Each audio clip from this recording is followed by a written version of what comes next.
Alright guys, so today we'll be working on obviously my 05 V6 car, which is the one that we are LS swapping, and today I'll be removing the sway bar so we can get a little more travel out of the suspension. I've already started by taking both end links off from the strut.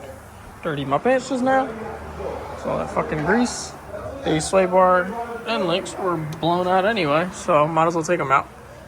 So obviously you got those two bolts up there, and you got two here. There's one there, there's one above it, and the same thing goes to that side. And that'll give us a little more travel out of the front end. We're supposed to be going to a track this weekend, so hopefully we'll be able to make it.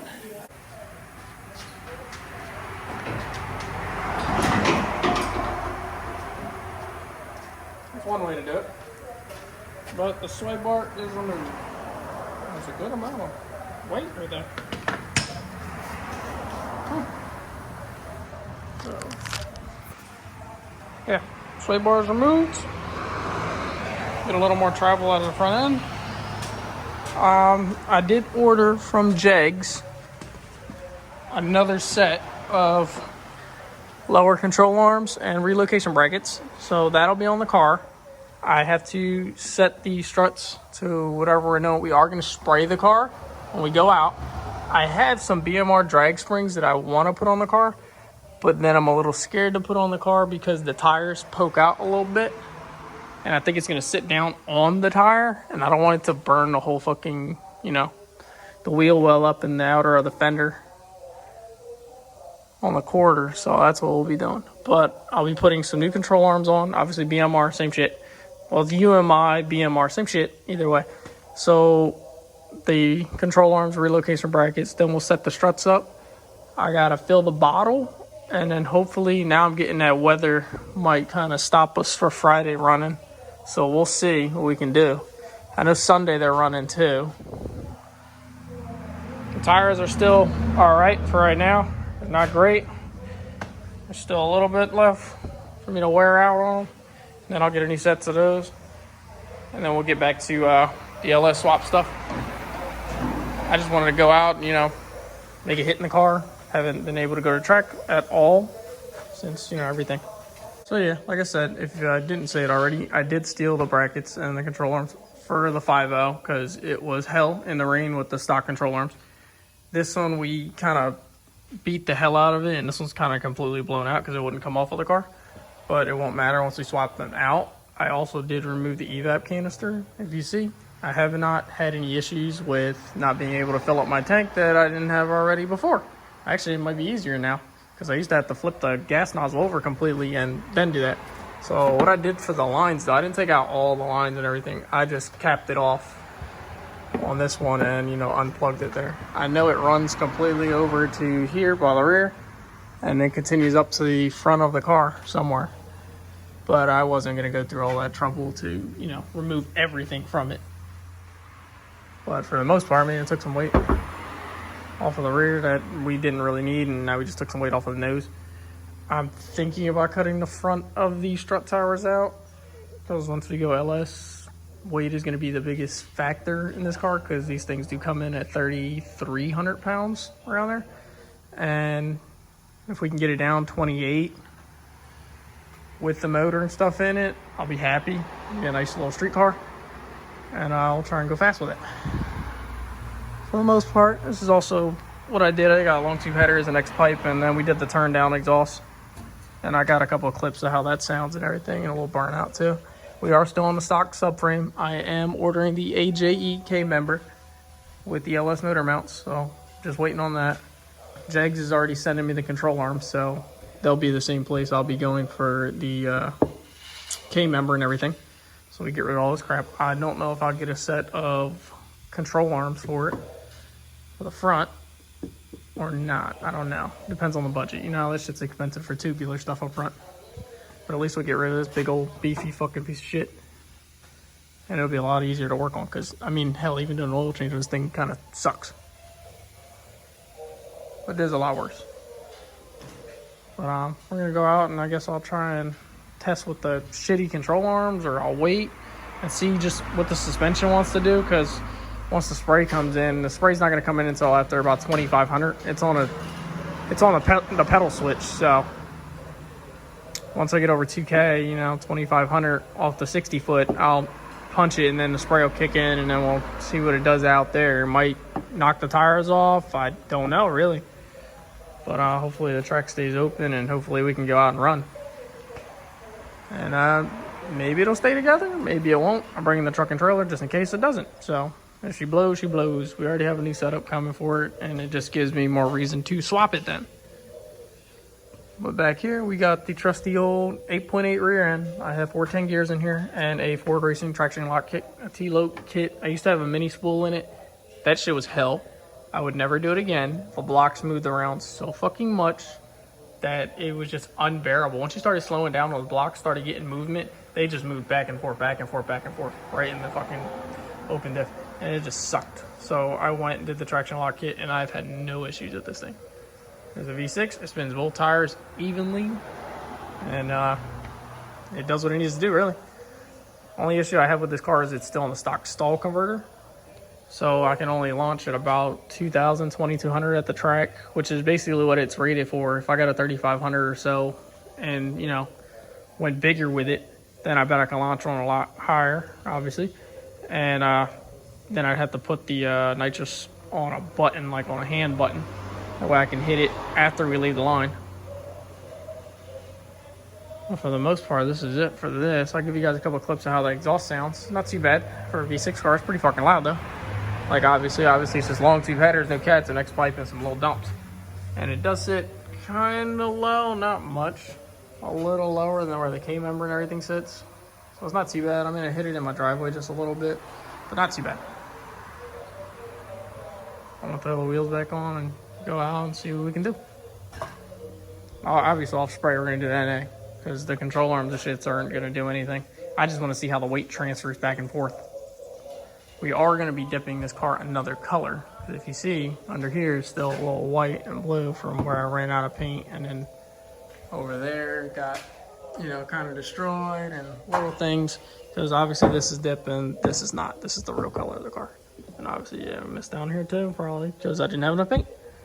But we're gonna redip it another color. I do not know what color yet. If you wanted to know how to put some 15s on an S197, this is all I did.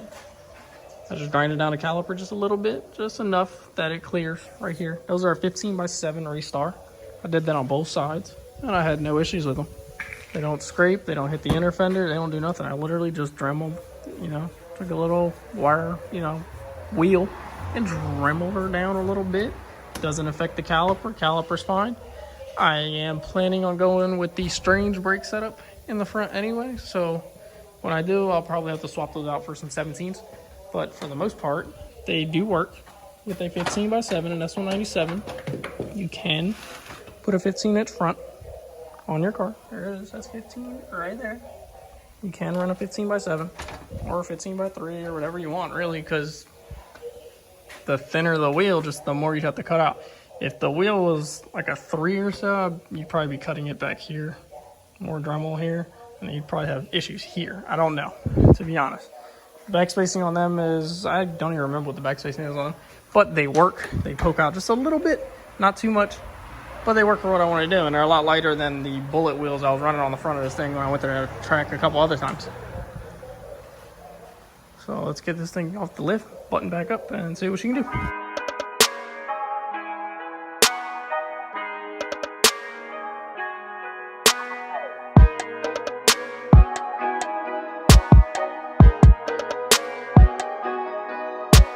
All right, and the wheels are on.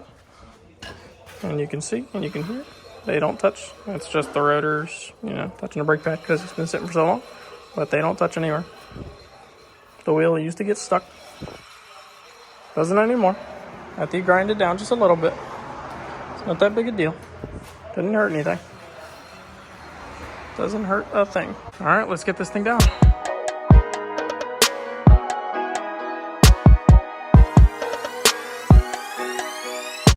All right, let's get this thing out. At least I'll hold it.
It is cold. You see right there, my temp's only 138. So it is cold. Made a little hanger bracket for my helmet. But yeah, that's the exhaust. That's how it sounds. I got a couple more clips I'll throw in.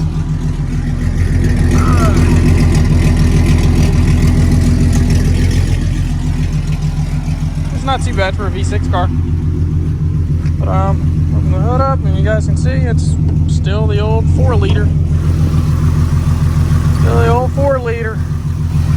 With a fogger kit and a dual purge. That's it. See, just like in one of my other videos, everything has been gutted. I still need to go back and get all the seam sealer and sound deadening bullshit out of the car. Probably knock off maybe another 5 pounds. I don't know how much the shit weighs. I took a lot of it out of the up front. I didn't take all of it, but I took a lot of it out. But we'll go back and get it all. And there's some everywhere, basically. The only thing back here is just the bottle itself and, you know, basically got it. Put the door panels back on because I was kind of tired of having no bass or anything in my music when I tried to, you know, move this thing around and have a good time. Even with the track car, I might take them back off just to save some weight at the track and run a better time. And we'll see what it weighs in and, you know, whatever. I am going to pull this passenger seat out right now. It has a harness. Obviously, my seat is a one-piece seat.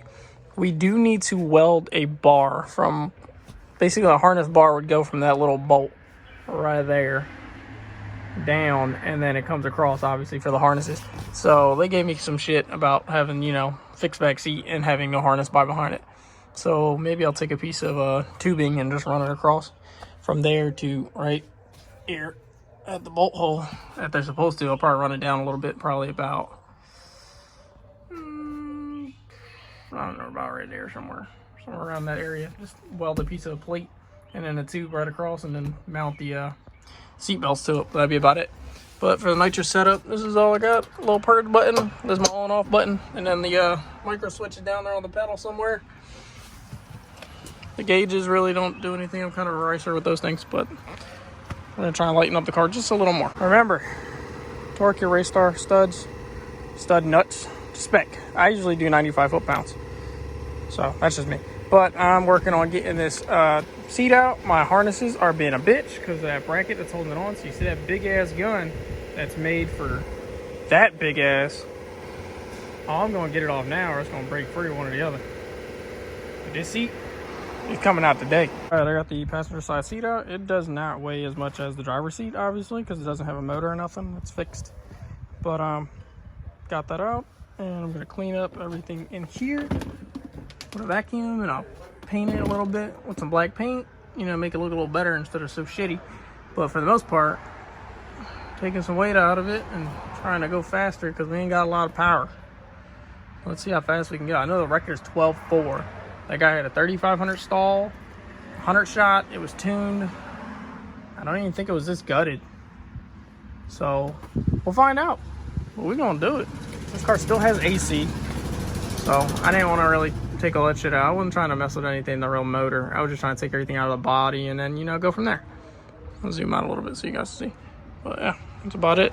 So yeah, I'm gonna get that bar welded in and everything else is out. The only thing I put back there is a car cover, which I'll have to cover the car up tonight. But let me clean all this up and paint it up pretty.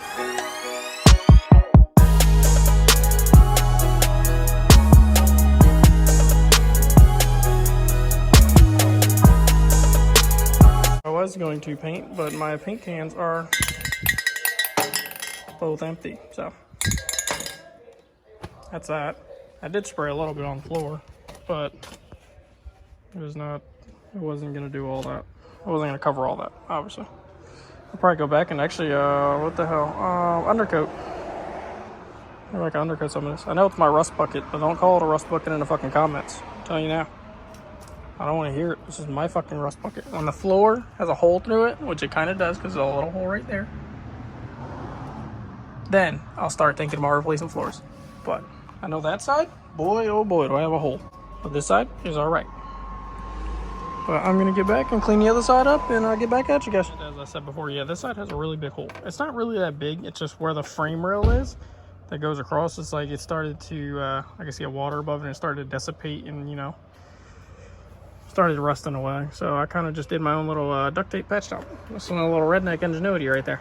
But it works, and then I throw a carpet on it, and then I don't see it, and then I'm happy about it. And there you go. We're almost done with this vid for today. Everything's cleaned up for the most part. So I got a pen back in. That's from my box when I had in the back when this was a full, you know, at least full interior car. I'm gonna throw the car out back, and then I put the car cover on it. And that's about it. So we took the weight out of it, we cleaned it up, got it running right. Just waiting on some control arms, and then the weather, and then fill the bottle. And that's it. I have the tune ready in my SCT. All I have to do is put it in. It pulls 4 degrees of timing. And obviously it's on 93. And I'll throw some new plugs in it. I have NGRK TR6 plugs, which I've gapped to 0.35. And I'll probably throw some octane booster in there too, maybe. I don't know yet. Probably will, because it's nitrous and you know how that works. And especially since it's ran right off of the fuel rail. So if you never know about my nitrous kit, there's a sandwich plate they had built for basically 05, 09, you know, 3 valve, all of them. They're kind of the same. So there's a little sandwich plate here, has a little gauge back here. I don't know why the fuck they put a gauge back here, because you can't see it for any fucking god knows why, because this bullshit's in the way. Obviously if you have a 3 valve, you don't have that issue. But there's a sandwich plate there. That's where I get my fuel. My fuel goes through, and then, you know, into the fogger, and there you go. You know, it says F and N, so you know which one goes where.